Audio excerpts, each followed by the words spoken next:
2000 Nissan Maxima. This all it's doing. Hard start.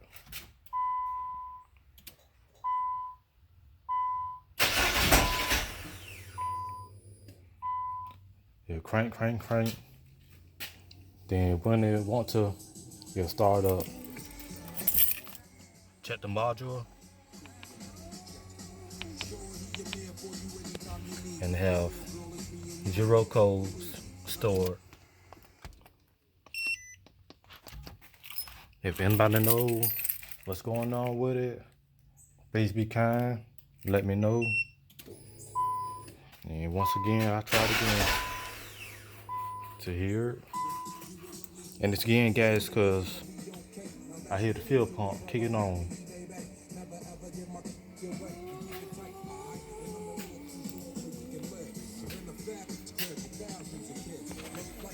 And the guide compression, I checked last time, the other day.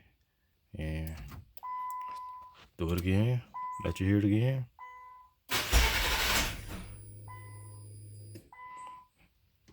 I just changed the fuel pressure regulator on it. Thought that might help, but it seemed like same ain't happen. So y'all guess better than mine. So let me know, anybody. Thank you.